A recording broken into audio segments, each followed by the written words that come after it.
Hello guys, so now we are going to discuss about jaundice. Okay, what is jaundice? Jaundice is basically accumulation or any bilirubin problem in your body. Okay, so first of all we are discussing some points about this jaundice. Okay. If accumulation of bilirubin in skin, then we call it as jaundice. Okay, if the accumulation of bilirubin is in eye, then we call it as Icterus. Okay, if this accumulation of bilirubin is in brain, then we call it as Icterus. Okay, Icterus. Now we can divide this bilirubin basically in three parts. Okay, as you all know, this jaundice, all of this. So the first one, let's discuss about it. So the first one is prehepatic, and this prehepatic is also known as hemolytic because of like hemolysis of RBC and all those things we are just discussing. Okay, the second one is hepatic, if there is any problem in your liver, hepatic or parenchymatous. Okay, and the third one is post-hepatic or obstructive or mechanical. Okay, now this, let's discuss this prehepatic or hemolytic. First of all, just this is your red blood cell. Okay, then whenever these red blood cells break after some times, okay, normal time of them is breaking is like 120 days, but RBC break, okay, then it will produce heme. Okay, then this heme, we will discuss this in, you already discussed this heme synthesis in biochem, or you will discuss, don't worry about this. Okay, then this heme, with the help of heme oxygenase, this is an enzyme, heme oxygenase, will form bilirubin. Okay, then this bilirubin, with the help of bilirubin reductase, okay, with the help of bilirubin reductase, it will form unconjugated, or we known as unconjugated or indirect bilirubin. Okay, now this unconjugated or indirect bilirubin will go into your liver, this hepatic part, okay, or parenchymatous, into your liver, and your liver does what?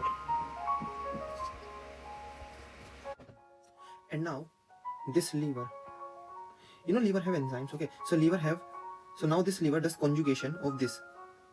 Liver does conjugation, okay, by UDP. It's UDP glucuronyl TRN transferase.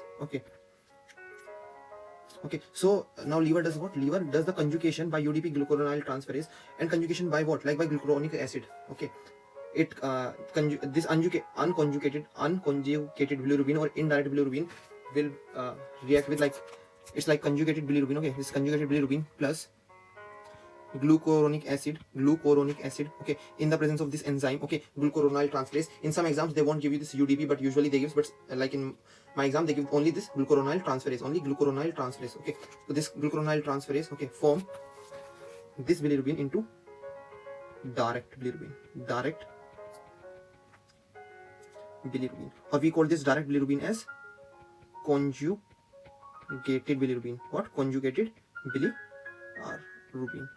Okay, conjugated bilirubin, same, BILLURUBIN, bilirubin, okay, or direct bilirubin. See, now this direct bilirubin, actually why our body is converting this unconjugated bilirubin, this indirect bilirubin, into conjugated bilirubin. Actually this unconjugated bilirubin is not water soluble, okay, and it's a waste product for our body. Okay, so basically our body can't excrete it out because it's not water soluble. So by doing this reaction, conjugation of this bilirubin, okay, conjugation by UDP glucuronyl transferase, okay, with the help of glucuronic acid, okay, conjugation of glucuronic acid with this indirect bilirubin, it will form direct bilirubin, and this direct bilirubin is water soluble and it can easily excrete out from your body. Okay, and how? Now see, now this direct bilirubin is soluble in water and can be excreted out by feces. Okay, now what happened? How this will excrete out? Then this will go into your gallbladder. Our gallbladder. Okay, this is our gallbladder. With the help of gallbladder, it is excrete out. Okay, and this is called cystic duct. What? Cystic duct. Okay, now what will happen, this will go into this gallbladder, you know, like as you know, like in our body, as you know, that gallbladder is present in the liver. Okay, it's like inside the liver. Okay, we will discuss about it just now in next video. Okay, this is where does it lies in the liver. So with the help of this direct bilirubin will be mixed out in your feces and go out, okay, in your stools. Now some points about this jaundice types. Okay, this prehepatic or hemolytic jaundice is usually found in sickle cell anemia, when that glutamine is replaced by valine, you know, that 6th chain of beta. You will study about it. Okay, thalassemia and thalassemia. Okay, in this basically what will happen, you can see dark feces. Okay, they are very dark feces. Why? Because of one compound that is called stercobilin. Okay, stercobilin will increase. This stercobilin provide color to your feces. Okay, this stercobilin will provide color to your feces and it will make your feces more dark. Okay, so dark feces. Sickle cell anemia, thalassemia, dark feces. Why dark feces? Because of stercobilin is increases. Okay, now this hepatic or parenchymatous is more indirect. Okay, it's in this actually what happens, as you know, if there is problem in hepatic means liver, so the liver won't function properly. So if liver won't function, you know, this UDP glucuronide transferase is formed by liver, so it will not be formed in our body. So if this will not form, then which will increase in our body? Obviously this indirect bilirubin will increase in our body. So in hepatic also more indirect bilirubin will be found. Okay, now in post-hepatic or obstructive. Why obstructive mechanism? Just imagine there is some stones. Okay, obstruction, like there is stone formation in gallbladder or anything happens. Okay, so then what will happen? As you can see, it's already converted into what? Into conjugated bilirubin. So in this there will be increase in what? Direct bilirubin is more. Okay, you can write direct bilirubin is more. Okay, you can see statoria. Statoria means fat in stool. You know, as if there is like obstructive post-hepatic any disease, then like just imagine there is a stone in gallbladder or anything. Okay, then what will happen? Normally this gallbladder juices help in what? Help in fat emulsification, not digestion. You will study about this in pancreas part. Okay, this won't help in, just remember, this does what? Fat emulsification. You can write in bracket fat emulsification, but not fat digestion.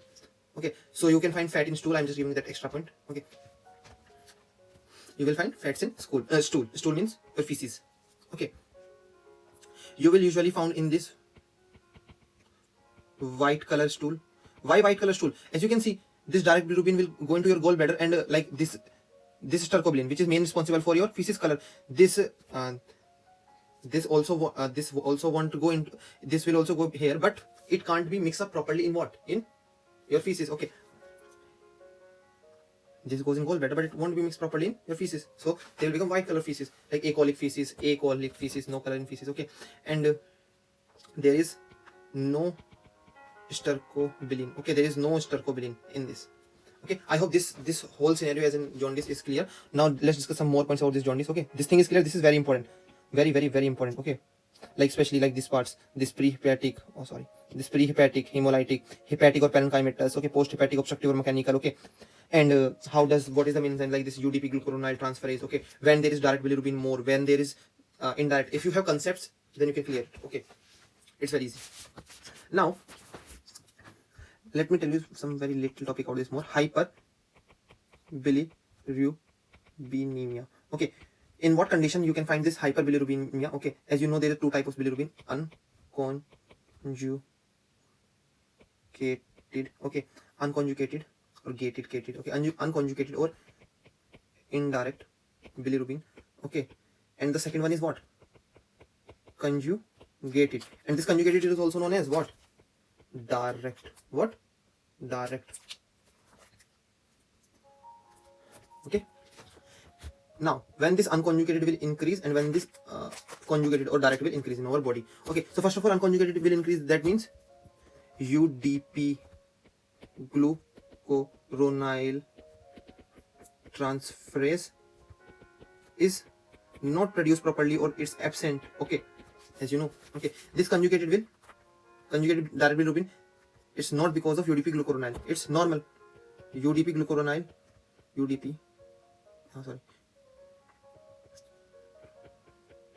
this UDP glucuronide transferase is normal. If it's normal, then only it's converted into unconjugated or direct bilirubin from this unconjugated. Okay, now example of disease in which it increases. The first example of unconjugated is Krigler, Krigler, Krigler Naegeli syndrome.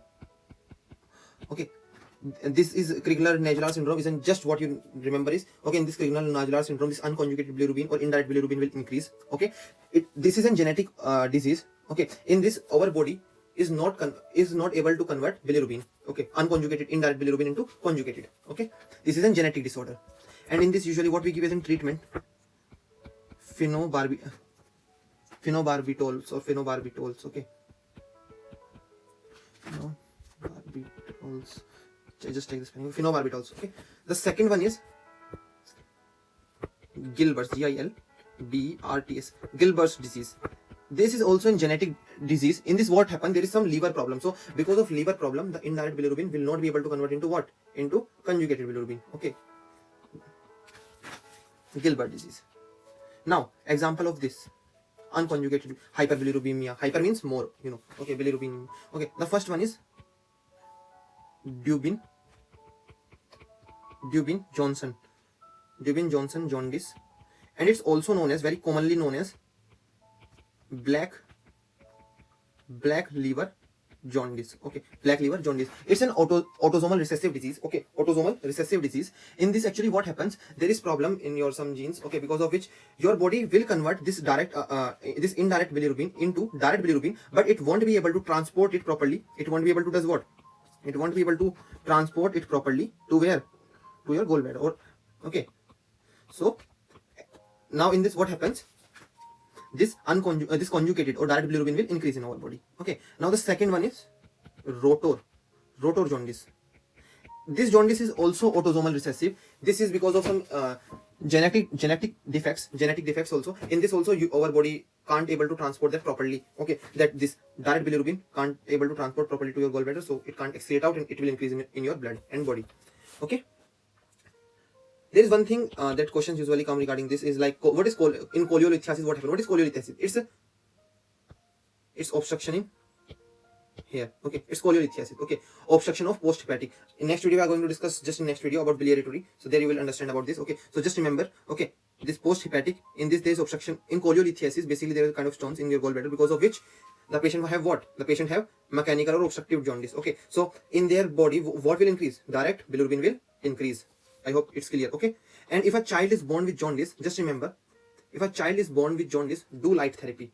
Okay, in child usually unconjugated bilirubin is more. In child usually this unconjugated bilirubin is more. So for them, like newborn child, so for them we do light therapy, LIGST, light therapy. Okay, light therapy. And in this what is more unconjugated, and unconjugated another name is indirect is more. Okay, like in child or like baby, newborn baby basically. Okay, when a baby is born with disease, okay, with jaundice. That's all for jaundice. Okay, just remember this diagram very carefully. It's very important. Okay.